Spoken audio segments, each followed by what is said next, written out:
Добар ден, јас сум Елица Витанова, а вие сте во училница на час по математика за 9-то оделение. За денес имаме агли и прави. Овој час ќе научите да решавате проблеми со користење на својства на агли, својства на прави, прави што се сечат, својства на триаголници, многоаголници и да образложувате ваши заклучоци. Прво да се потсетиме за накрасни агли. Вие знаете веќе што се накрасни агли, со друго име вкрстени агли, ама еве да се потсетиме. Накрасни агли се добиваат кога две прави ќе се пресечат и при тоа се формираат 4 агли, од кои 2 по 2 се еднакви. Еве кои се еднакви, овој агол остриот со другиот остар од другата страна, овие два агли се еднакви. Можеме да видиме и на другиот диаграм и тапите агли исто така се еднакви. Одиме понатаму да се потсетиме за согласни агли. Согласните агли се пронаоѓаат на агли на трансверзала се тие всушност, значи се пронаоѓаат кога две паралелни прави се пресечат со една трета права. Еве третата права, таа права се вика трансверзалот, вие веќе тоа го знаете. И согласни агли, еве трансверзалата, согласни агли имаме, еве овој агол, неговиот пар согласен е овој, значи тие се наоѓаат на иста страна од трансверзалата и едниот е внатрешен, другиот е надворешен. Еве на другиот диаграм уште еден пар согласни агли. Изгледаат, значи треба да се потсетиме и да запомнете дека согласните агли се еднакви и пак уште еднаш тие се наоѓаат на иста страна од трансверзалата, едниот е внатрешен, другиот надворешен. Да се потсетиме и за наизменични агли. Исто така и тие можеме да ги пронајдеме на како агли на трансверзала, две паралелни прави кои ќе се пресечат со трета.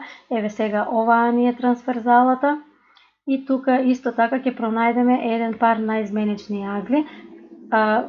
Да напомнеме одма дека тие се на различни страни од трансверзалата, двата се внатрешни и двата се надворешни. Еве го едниот, другиот пар ќе му биде овде. Еве го овој агол овде, тие се наизменични, можеме да видиме уште еден пар наизменични агли, еве овој овде и овој исто така се наизменични и треба да напомнеме исто така како и согласните и овие се еднакви. Одиме понатаму, сега ќе решиме неколку примери, користејќи ги овие својства кај аглите и да наоѓаме агли во диаграми. Задачата е пресмете ги аглите на цртежот. Еве имаме неколку агли обележени, некои од нив ќе ни се познати, некои ни се непознати. Значи еве овде имаме алфа непознат, бета, гама и делта кои што треба да ги најдеме на овој диаграм. Аголот 75 степени овде и аголот од 82 степени е овде. На цртежот е дадено исто така, треба да го знаеме од условот на задачата, дека овие линии овде се паралелни. Тие всушност ќе бидат како две паралелни прави пресечени, односно овде се 3 пресечени со една трета трансверзала, така да ќе имаме една трансверзала овде со група од агли и една трансверзала овде со група од агли. Еве сега ги паралелните прави, уште така ќе ги означиме за подобро да ги гледате. И еве сега како ќе го најдеме аголот алфа. Погледнете, имаме две паралелни прави пресечени со трета, аголот алфа и овој аголот 75 степени се веќе погодувате, тие се согласни и заради тоа ќе кажеме дека аголот алфа е 75 степени.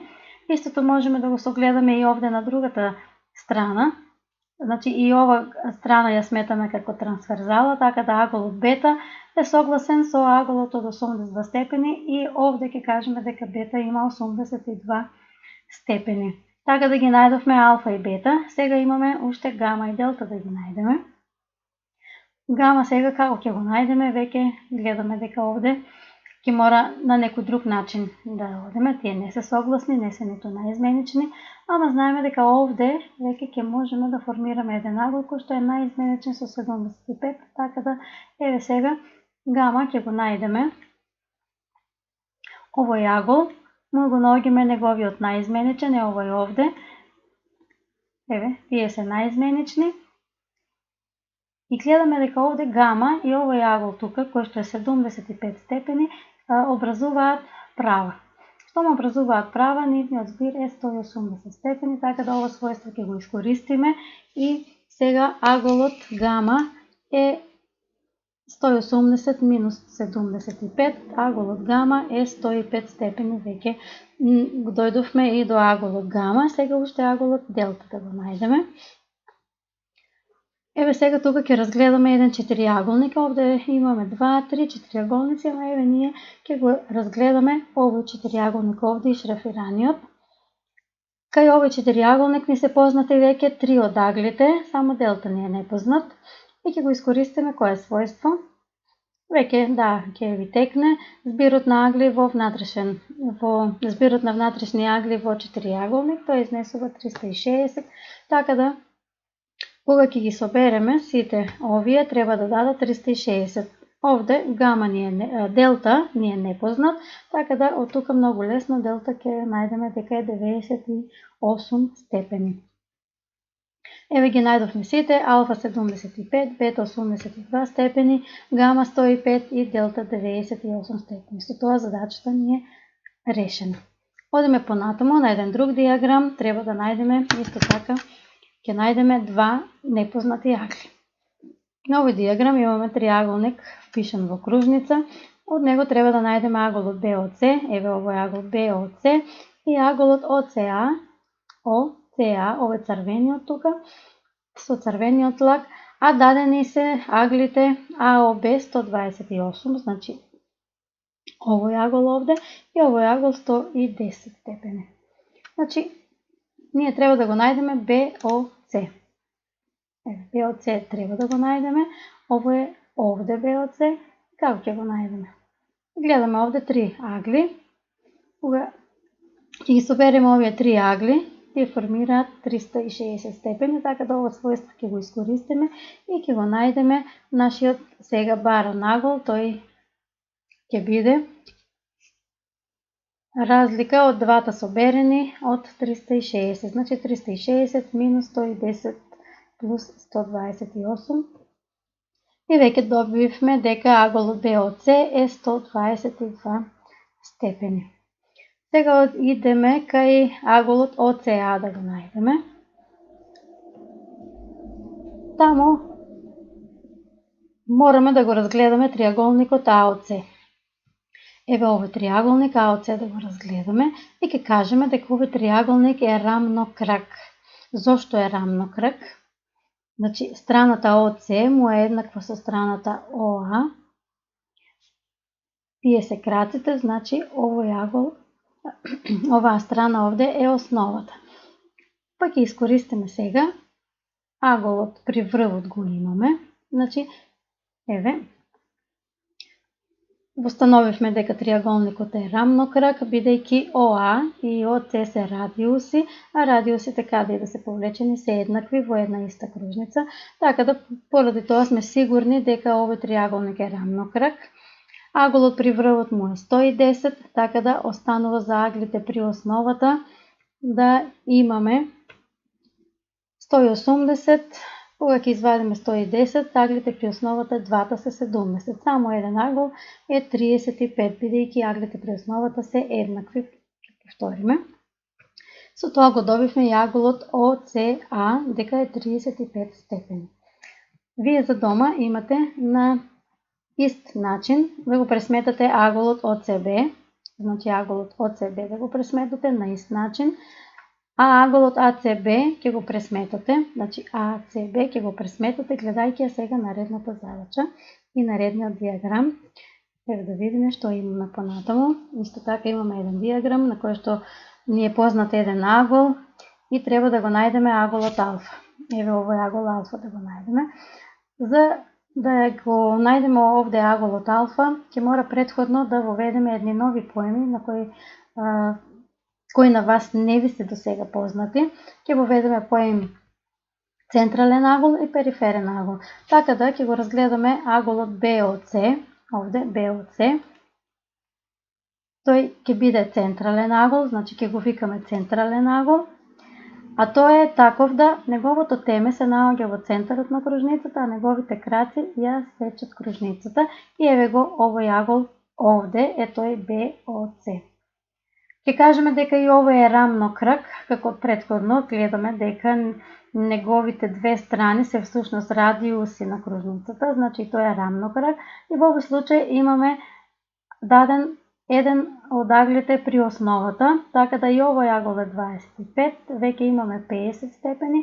Кога ќе одземеме од 180, добиваме дека аголот BOC е 130 степени. Еве и ќе го бележиме со бета, за да не биде полесно искажувањето. Значи, најдовме овој агол дека е бета, сега тој ќе ни служи за да го најдеме аголот алфа. Кажавме дека ќе научиме два поеми. Едниот е централен агол, другиот е периферен агол. Сега да видиме аголот алфа како ќе го најдеме. Ќе го воведеме поемот периферен агол. Значи, аголот алфа всушност е аголот BAC. Гледате дека овој агол со темето лежи на кружницата, а неговите краци ја сечат кружницата. Ваквиот агол се вика периферен агол. Еве го овој агол за поубаво да го видиме, аголот алфа со зелено и аголот бета со црвено. Сега ќе најдеме врската помеѓу овие два агли. Значи, треба да запомнеме. Да повториме уште еднаш, ќе повториме уште еднаш, периферен агол е агол на кој што темето му лежи на кружницата, а краците ја сечат кружницата и тоа е нашиот агол алфа. Централен беше аголот бета. И ние сега треба нешто да запомнеме овде, дека периферниот агол е два пати помал од централниот агол на диск кружен лак, како сега овде овие два агли се наоѓаат на диск кружен лак. Еве го кружниот лак BC или тетивата BC. Овие агли се и двата на ист кружен лак и ќе го искористиме својството кое што не треба сега да го докажуваме, туку ќе го земеме како готово, дека периферниот агол е два пати помал од централниот, тоест централниот е два пати поголем. Така да сега аголот алфа ќе биде бета половина и од тука имаме алфа 130 врз 2, од тука алфа ќе ни биде 65, што и требаше да го најдеме, нели? Еве аголот алфа конечно го добивме 65 степени. Навистина, еве едно делче од аголот алфа ќе го пренесеме овде, ќе го пренесеме и другото делче и веќе знаеме, се гледа, нели, дека овој агол алфа пренесен два пати на местото на бета, навистина доаѓа исти како него. Јас се надевам дека ова видео ви помогна полесно да ги решавате овие пропински задачи, да наоѓате агли од дадени диаграми и се надевам дека ќе запомнете за централен агол и за периферен агол, што ви беше досега непознат поем. До гледање.